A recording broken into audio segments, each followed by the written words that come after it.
Ever since the beginning, World of Warcraft lore surrounding the use of sound magic has been intriguing. From the death wails of the banshees, to the enigma that is Murmur.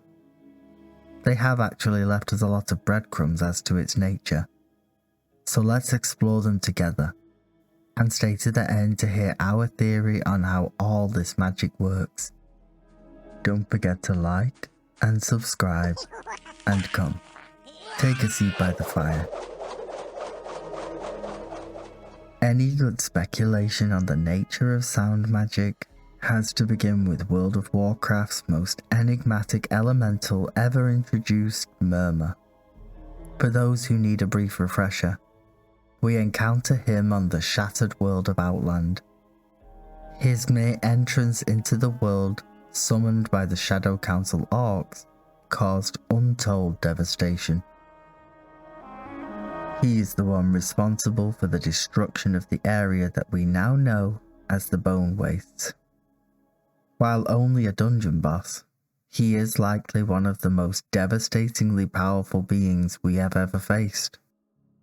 He had not manifested himself fully into our realm yet, and all we could do was halt the process and banish him back from whence he came.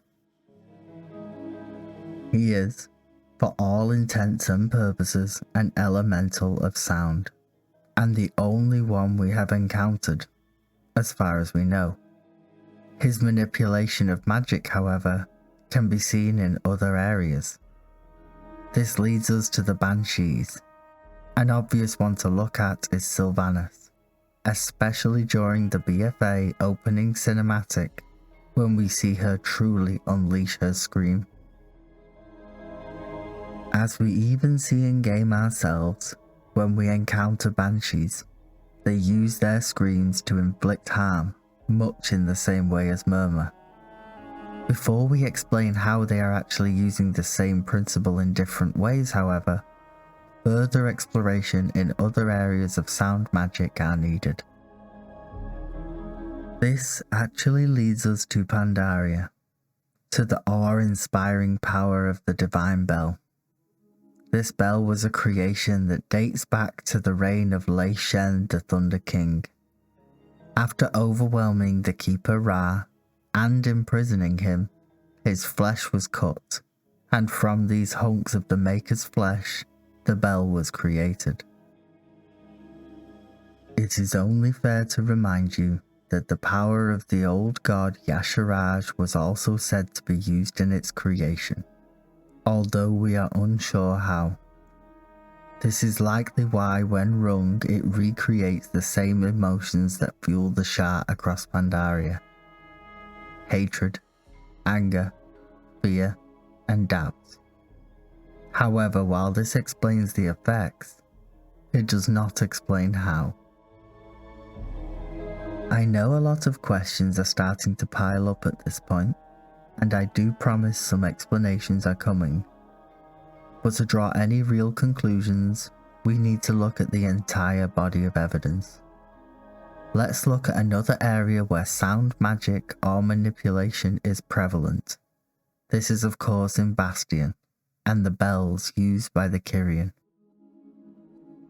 They use the exact same process, as far as we see it, as the Divine Bell, and even to a similar effect. They meditate upon and attune themselves to the ringing sound of these bells in order to purify themselves of negativity, or even in some cases inflict harm on those not following their path. They are altering a physical or emotional state once again, but not using the power of an old god to do it this time. A final and worthy mention is the raid boss Atramedes within Blackwing Descent. It seems that the Black Flight was also interested in harnessing this power over sound. There are other areas that this is used, but this body of evidence should prove sufficient. At least enough to explain how the magic of sound has already been laid out for us. It is actually explained by a real-life theory, the theory of resonance. Resonance, by definition, is the reinforcement or prolongation of sound by reflection from a surface, or by synchronous vibration of a neighbouring object. To explain this, imagine that every atom in the universe has its own resonance. When two or more atoms or objects that have the same resonance, it creates a field between them. This field allows two objects to interact and perceive each other where they could not before. They reflect each other's resonating frequency. This means for you to interact with the universe you are in, you must in some way have a similar resonance to it. Take a look with me then at the map of the cosmology. How each plane of existence here appears neatly spread into its own region. But while this works to make a nice picture, in practice, each of these alternate planes or dimensions exists in the very same space. The dream, or the Shadowlands as we have seen, occupy the same space as the physical world, except we cannot perceive or interact with it under normal circumstances. That is because each plane of existence has its own resonant frequency. To access the dream, druids attune their spirit bodies or souls to be able to access it, or even notably interact with it.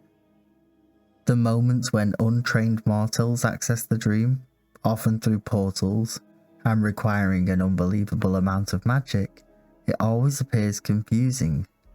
Like a dream, areas bleed into each other, twisting in confusing ways. This is because they are not fully in tune with the dimension they are in. While the magic of the portal being sufficient enough to allow brief interaction, it is not like a trained druid, who can walk freely and manipulate it at will. The same can be said for the spirit realm we access, once being brought close to death. You can only see and interact with that realm once your frequency is brought closer in line with it, upon being defeated. Banshees then hold a unique position. They have one foot in life and the other in death, trapped between two frequencies. Their wail or scream is actually the projection of the moment the resonant shift occurred. Like we saw with Sylvanus, her famous scream was the moment that Arthur stabbed her and cursed her to this half-existence.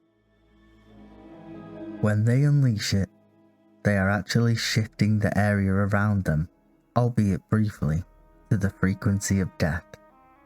The realms of decay are not meant for the living of the physical world, and that's what's so dangerous about it. But it does have more benevolent uses too.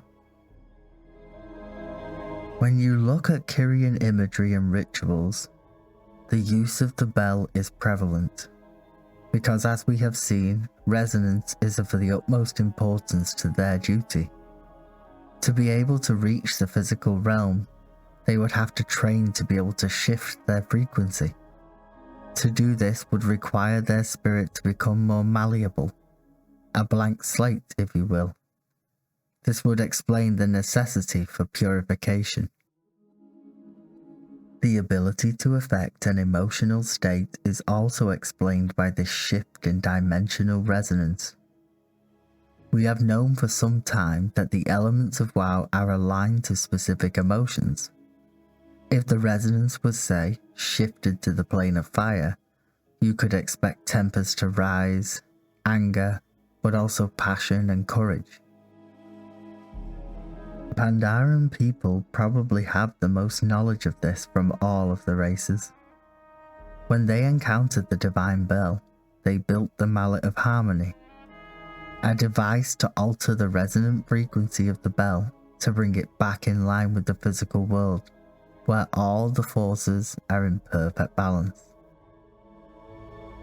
Nefarian was actually using the same system on Atramedes, considering one of the items dropped from the encounter is a bell, said to bring about rage, the bell of enraging resonance.